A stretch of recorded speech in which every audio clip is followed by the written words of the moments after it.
welcome to another episode of 5. We're continuing with our 5 awards for the season, best player, young player of the season and everything. And now we're going to be concentrating on the English Premiership. Last week was Europe as a whole, but then we're going to go individually into the top 5 leagues in Europe. That's the Premier League, Serie A, La Liga, Ligue 1, and finally I think the Bundesliga. I don't know which one is going to come last, but that's going to be way after the season is over. So let's get right into it. Thank you.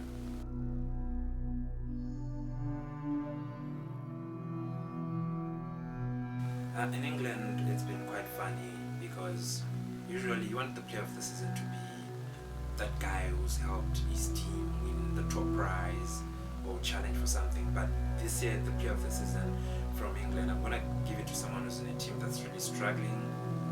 That's probably not gonna make the Champions League. That's probably made the Champions League. I don't know by now, but at this point of recording, they've had a very, very poor season.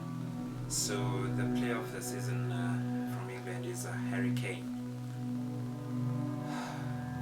What a season he's had.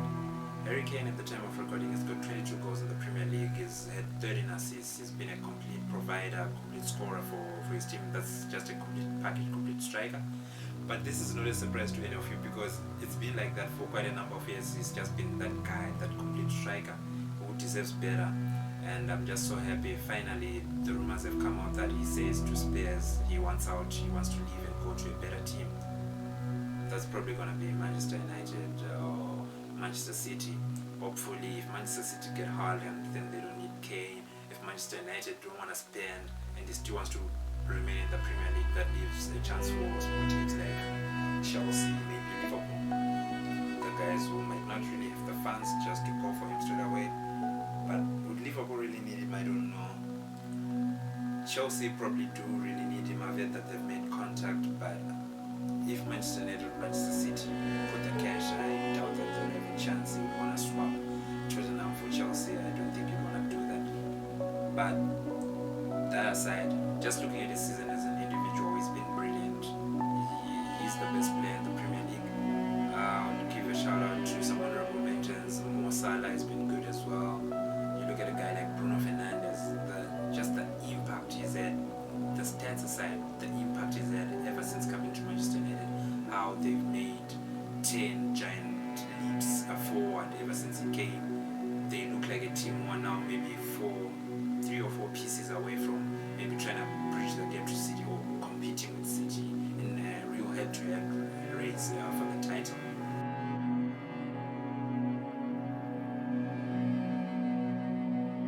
Player of the season from England, I think this is going to be a tad bit controversial because I look at the young players who've really done well with their numbers, but they haven't really played much. Then there are players who've played a lot, but then they haven't really done much as well, in terms of the numbers. So I'm trying to get a balance here because you look at a kid like Phil Foden who deserves to be a shout. He's been brilliant when he's played, but he hasn't played all that often, you see. Then you look at young players who are always playing like Conor Gallagher at West Brom. He's played almost every game, but then his performances aren't something that you would mention him for this award for Young Player of the Season. Young Player of the Season, I'll just go in try to find some middle ground, and whenever I try looking for the middle ground, there's only one player that I find Mason Mount. Mason Mount, who's performed at an above average level, an adequate level. You look at him, I think he's won Chelsea's Player of the Year. Yeah, fair enough. He's the best player in Chelsea in terms of making things happen in a creative sense. You look at Mason Mount, I think the thing is, we judge him by, the people that have come up before him, at Chelsea. He's always looked at, he was looked at as Lampard's son or as the guy who's eventually supposed to be Frank Lampard. Is he going to be that? I don't know, I'm not sure. But to be honest, a guy like Mason Mount, the way he's performed this season, you see that there's a lot of room for improvement, a lot of potential. Can you realize that potential? Of course, that's not up to me. That depends on various factors in the football world, but you see a lot of potential, but at the same time you see someone who really performs sort of at a consistent level. He's consistently performing at a 6.8 out of 10 almost every week, but you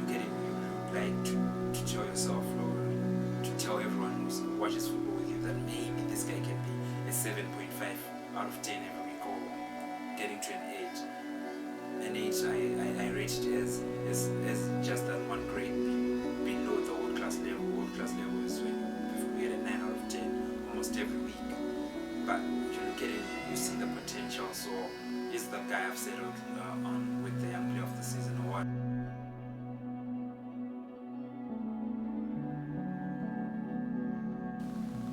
Manager of the season in the Premier League, there were some managers who had the potential to come and win this award before their teams just fell off at the end. So it just has to go to one person, Pep Guardiola.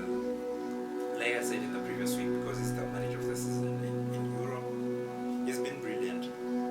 The way Manchester City have just adapted to the needs of football, to what they were asked of, because their defense was really weak. He went and solved it. Their attack wasn't playing well enough.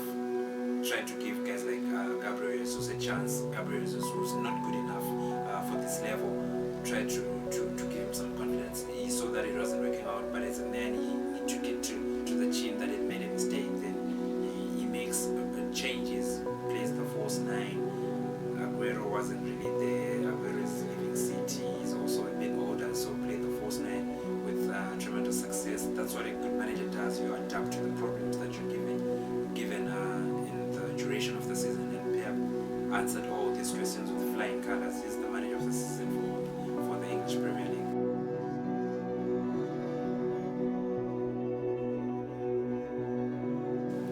The most improved player, I think this one is going to come across as obvious too, because he won it for Europe. That's going to be Luke Shaw. Luke Shaw, what can I say about him that I haven't already said? He's been magnificent. You only hope that he can be consistent, with this type of performance going forward. Looking at the way he's performed, what's the reason why not? Why he can't continue performing this way? He's been brilliant. That's it.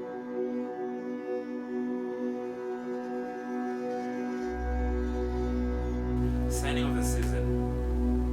Oh yeah, I remember last week I said this might get a bit monotonous. It's the same guy who won for Europe. But I think this is a reflection of how the English Premier League is now the best league in terms of quality. Across the top 5 leagues, they're the best league. They have the best players, the best coaches, more finances, so they're the better teams. So Ruben Diaz is also the signing of the season because of the effect he's had on Manchester City's performances, Manchester City's ambitions, and Manchester City is a team that we look as a choking team, especially when it comes to the Champions League. But finally they've made the final, a final that they most probably will win. Most probably they're the favorites. If they don't win it from this point, I think it would just be comical, because they're by far the better team in the final. So these were the 5 questions, the 5 awards given out to the Premier League. Thank you guys for watching. Please remember to like, share and subscribe. Thank you for watching TK Sports. For more awesome content from this channel, please subscribe. And also, engage with us on our social media platforms down in the description below.